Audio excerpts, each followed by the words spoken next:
Maciek. Welcome to the Kyiv Post. I'm Stash Luchkiv, and you're showing your film in the Rearview at Cannes. The film, I've seen it, is basically portraits of evacuees going from their houses, which have been bombarded, toward the west. Can you tell us a little bit how you got to doing the film?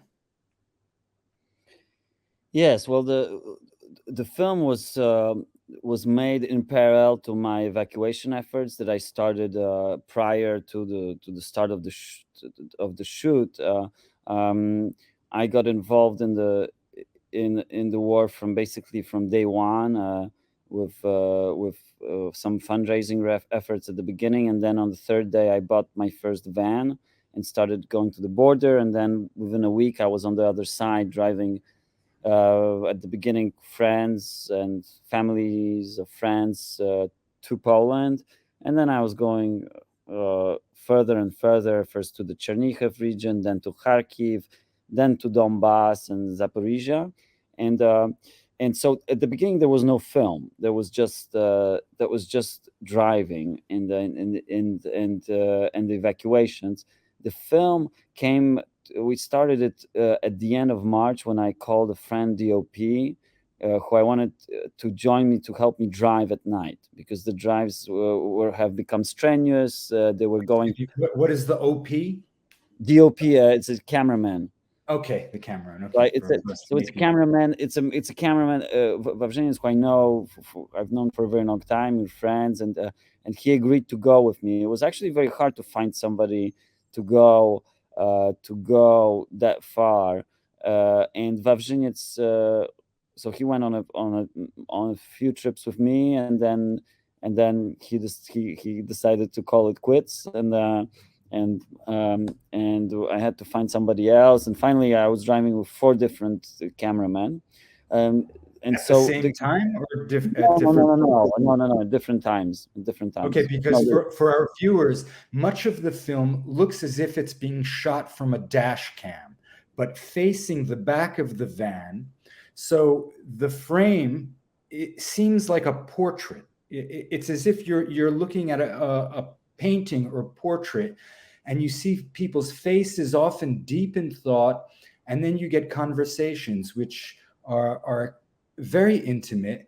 It seems as if the passengers don't even realize they're being filmed, and they're often talking amongst themselves.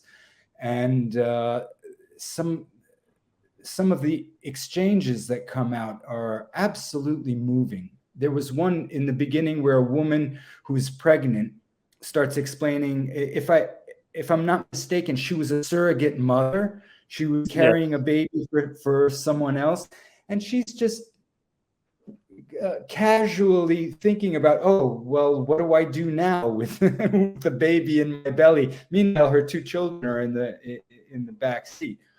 That's just one of many exchanges. Anyway, so sorry to interrupt you, but no. So at what point did you decide to have a cameraman, and did you actually have a dash cam in the car, in the van? Well, no, actually, this is a very good point. It may look like a dash cam, but actually it's not. And it was very important for us not to have a fixed camera, because a fixed camera would kind of make these people feel in a situation of some kind of trap. We really wanted to avoid trapping the people in such a very fragile and vulnerable moment of their lives, and forcing them into everything. So we had a very strict moral protocol that we followed in terms of the shoot. That is, we always told them that there's going to be a presence of the camera before. It was important that the camera was always held by somebody, also the DOP. and that gave the people the liberty at any time to say that they are, that they, for example, they don't want to be filmed at this moment, or this is something they are, start to talk about, and they don't want the camera, and at that moment the camera would, go down very quickly. It was also important to hide the camera because it's hard to film, in these war torn areas. There's a lot of military presence. Not everything is Absolutely. I was wondering how you got films. Much of the film goes from portraiture to landscapes, and the camera catches the car going through endless checkpoints. If anyone who has gone to that part of Ukraine right now during the war knows that there's checkpoints all over the place, and often you can get nervous soldiers at the checkpoint. So I very was nervous. wondering, yeah. So I was wondering how you shot so many checkpoints, and also whether or not you had more difficult encounters than what you showed. Okay, well, so yes, we had a lot more difficult encounters than what we shot. I don't think I mean, I don't talk much about the most difficult parts, and we cut out uh, parts of the footage where we are, for example, when we got under shelling. Uh, this I found this. I found this unnecessary for the film. The film tells a different story. I didn't want the viewer to focus uh, on uh, on me and my work as a volunteer, and the dangers that we encounter, because that would shift the focus from the human stories that that we are telling. And I have and I knew, that there's a lot of films being shot in Ukraine right now, and a lot of films are going to come out uh, about all different aspects of the war, shot in trenches with GoPros, and showing, the bravery of soldiers, and their basically daily exposure to humongous dangers. So I didn't want us to be, to compare ourselves, and maybe underline how dangerous our work was. I don't think it was necessary, and it's not the object of the film. Of course, it was hard to shoot some of these checkpoints, but we had some good methods with Well, our. it was very balanced, because normally, for example, I was describing the film to a friend of mine who works, and it sounds claustrophobic when you're describing it, because it's very intimate. It's almost like practically being in a phone booth with families who are in an extremely traumatic and point in their lives, and they're stepping into the unknown. Literally, they have no clue what's going to happen with their lives. They've just been forced to leave their homes. So you balance it out with scenes of landscapes, the Ukrainian landscapes, which, if anyone's ever been to Ukraine, it's very flat and vast. You get a sense of this open space, and scenes of destruction. I think the choice of not showing any of the shelling was perfect, because you achieve a level of intimacy. For example, at one point there's a woman with a cat in the back, and the cat is about to take a pee, and it's almost humorous, the way the woman is asking you to pull over so that the cat can pee, otherwise the car is going to smell. But at one point, almost out of the blue, she says she had to take her husband to Donetsk. Her husband had to go to Donetsk to have his fingers amputated. Why did he have his fingers amputated? Because he tried to go into the building that had just got bombed. I think she was talking about the building in Mariupol, to save his wife, but his wife was already dead, and his fingers got burnt, and they needed to be Yes, amputated. just from Mariupol. Yes.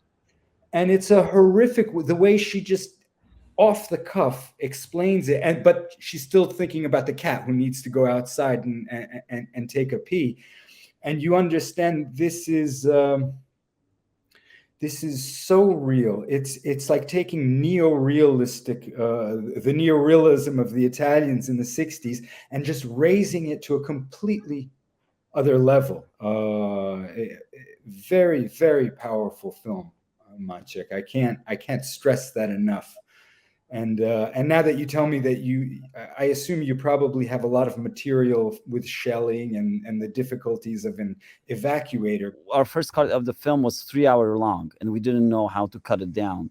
But I knew that with this film, it's not about also my personal, artistic ambitions. It's a film that has a mission in itself, and we need to make it widely accessible.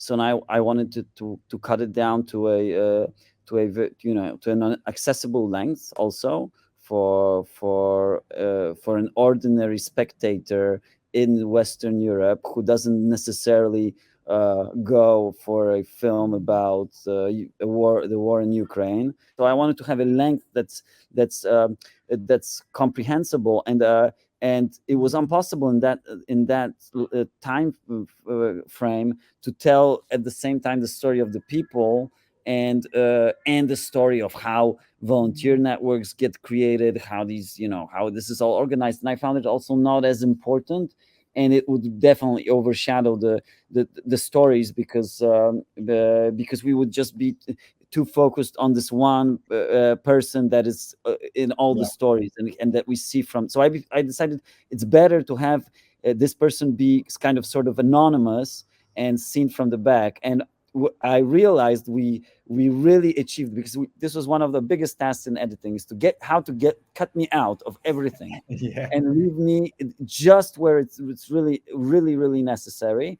Yeah. And to this point, we were able to achieve it. That I can tell you that the first interview I had here for the French press, it started by it was a pretty well-known film journalist in France, who told me he loved the film. Then he started, like uh, giving me citations, just like you, of his favorite moments of the film. So I knew he watched the film, and then he asked me, "So now let's start the interview. Tell me, for the first thing, how did you do the casting for the characters, and how did you choose the driver?"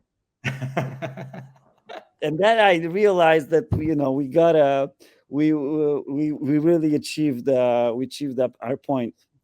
You did. And And let me just tell it for potential viewers, uh, you you speak Russian, right, and Ukrainian, so you could almost prompt the people. It wasn't an interview in the car, but often you would hear the voice of the driver prompting the passengers to tell a little bit about themselves, which was wonderful.